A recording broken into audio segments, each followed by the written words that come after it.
সুপ্রিয় দর্শক, রাজ্যের বাইরে থাকলে আর কিন্তু হেয়ারিংয়ের জন্য আপনাকে বাড়িতে আসতে হবে না, এমনটাই জানিয়েছে নির্বাচন কমিশন। গত 8/1/2026 এমনই একটা নির্দেশাবলী জারি করেছে নির্বাচন কমিশন। কি বলেছে সেই নির্দেশাবলীতে আপনারা এখন স্ক্রিনে দেখতে পাচ্ছেন। এই নোটিশে যেটা বলা হচ্ছে সেটাকে আমি বাংলায় আপনাদেরকে একটু পরে বলে দিচ্ছি। তার আগে বলে দিচ্ছি এসআর হেয়ারিং অথবা শুনানিতে কারা কারা ছাড় পাচ্ছেন। কমিশন জানিয়েছে পড়াশোনা ও চিকিৎসার কারণে যারা সাময়িকভাবে রাজ্যের বাইরে আছেন তারা ছাড় পাবেন। এছাড়া কোনো বেসরকারি সংস্থায় কাজের সূত্রে যারা রাজ্যের বাইরে রয়েছেন তাদেরও শুনানিতে সশরীরে হাজিরের ক্ষেত্রে ছাড় দেওয়া হচ্ছে, অর্থাৎ পরিযায়ী শ্রমিকরাও কিন্তু এবার ছাড় পেয়ে যাবেন। ভোটার তালিকার বিশেষ নিবিড় সংশোধনের এসআইআর শুনানিতে সশরীরে হাজির দিতে হবে না, পরিবর্তে ওই ভোটারদের পরিবারের কোনো সদস্য শুনানি কেন্দ্রে নথি নিয়ে গেলেই হবে। বৃহস্পতিবার এই মর্মে নির্দেশিকা জারি করেছে নির্বাচন কমিশন। তা পাঠিয়ে দেওয়া হয়েছে সমস্ত জেলার নির্বাচনী আধিকারিককে।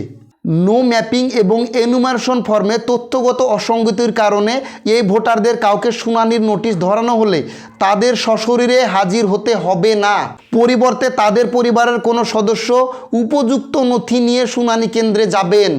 রাজ্য ও কেন্দ্রীয় সরকারি কর্মচারীরাও এক্ষেত্রে ছাড় পাচ্ছেন।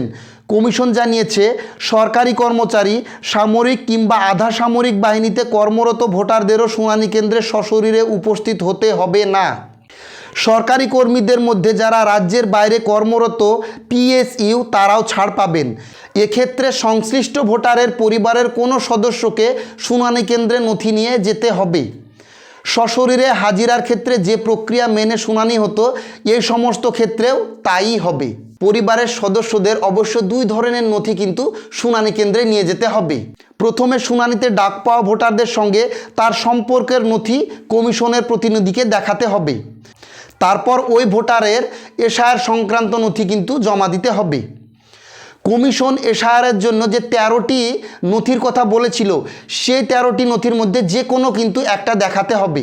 কমিশন আগে জানিয়েছিল যে 85 বছর বয়সী মানুষদের ক্ষেত্রে এই শুনানিতে হাজির হওয়ার কোনো দরকার নেই, কারণ কমিশনের প্রতিনিধি তাদের বাড়িতে যাবেন এবং এই শুনানির কাজ সম্পন্ন করবেন। প্রতিবন্ধী এবং শারীরিকভাবে অসুস্থ ভোটারদের ক্ষেত্রেও কিন্তু একই নিয়ম। এক্ষেত্রেও ওই কমিশনের লোকেরাই যাবেন সেই ভোটারদের বাড়ি এবং এই শুনানির কাজ সম্পন্ন করবেন। এক্ষেত্রে ওই সমস্ত ভোটারদের পরিবারের কাউকে ইআরও বা এইআরওর কাছে একটা আবেদনপত্র কিন্তু জমা দিতে হবে, তাহলে তাকে আর শুনানিতে ডাকা হবে না। অর্থাৎ আপনি যদি একটা দরখাস্ত করেন যে আমার বাড়িতে অসুস্থ কিংবা মানসিকভাবে প্রতিবন্ধী কি শারীরিকভাবে প্রতিবন্ধী কোনো মানুষ আছে, তাহলে কিন্তু তার জন্য এইআরও অথবা ইআরওর কাছে একটা কিন্তু আবেদন করলেই এই শুনানি কিন্তু আপনি বাড়িতে বসেই করাতে পারবেন। এবার যদি কোনো ভোটার থাকেন 85 বছর বয়স কিংবা প্রতিবন্ধী কিংবা শারীরিকভাবে অসুস্থ, এদের কাছে যদি কমিশনের নোটিশ চলে যায় হেয়ারিংয়ের জন্য, সেক্ষেত্রে কিন্তু বিএলও ফোন করে তাদেরকে বারণ করবেন যে আপনাদের শুনানিতে আসার প্রয়োজন নেই, কারণ আপনাদের বাড়িতেই কমিশনের লোক যাবেন। এবার 8/1/2026 যে নতুন নির্দেশাবলী দিয়েছেন নির্বাচন কমিশন, সেই নির্দেশাবলী একবার আমরা দেখে নেব। চলুন দেখি। যে নির্দেশিকাটা দিয়েছে পশ্চিমবঙ্গের মুখ্য নির্বাচনী কর্মকর্তা, সেই নির্দেশিকাটাকে আমি বাংলায় একটু অনুবাদ করে আপনাদেরকে বোঝাচ্ছি। দেখুন, প্রথমেই লেখা আছে মুখ্য নির্বাচনী কর্মকর্তার কার্যালয় পশ্চিমবঙ্গ, মেমো নম্বর 245, তারিখ 1/8/2026, প্রেরক অতিরিক্ত মুখ্য নির্বাচনী কর্মকর্তা পশ্চিমবঙ্গ। এই নির্দেশিকাগুলো পাঠাচ্ছে জেলা নির্বাচন অফিসার সকলের কাছে পশ্চিমবঙ্গ। তারপরে দেখুন বলছে উপবিষয়, বিদেশে অস্থায়ীভাবে বসবাসকারী ভোটারদের জন্য শুনানির অব্যাহতি। অমৌলিক এবং যৌক্তিক অসঙ্গতির ক্ষেত্রে ম্যাডাম স্যার, আমাকে জানানোর জন্য নির্দেশ দেওয়া হচ্ছে যে যারা পড়াশোনা, দাপ্তরিক কর্মকাণ্ড, চিকিৎসা বা অন্য কোনো উদ্দেশ্যে অস্থায়ীভাবে বিদেশে বসবাস করছেন তাদের EROS/AEROS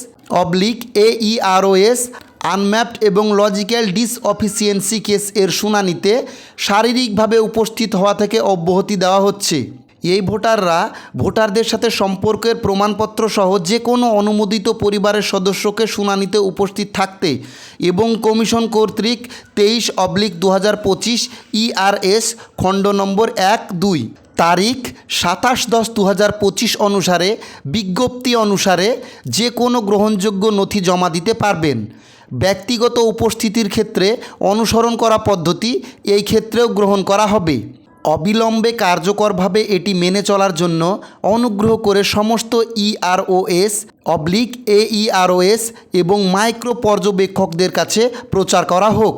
আপনার বিশ্বস্ত অতিরিক্ত মুখ্য নির্বাচনী আধিকারিক, পশ্চিমবঙ্গ। যদি আপনাদের পরিবারে কোনো ব্যক্তি রাজ্যের বাইরে থাকে কিংবা সে পরিযায়ী শ্রমিক হয়, আপনিও কিন্তু আপনার সংশ্লিষ্ট AERO অথবা EROর কাছে একটা আবেদন করতে পারেন।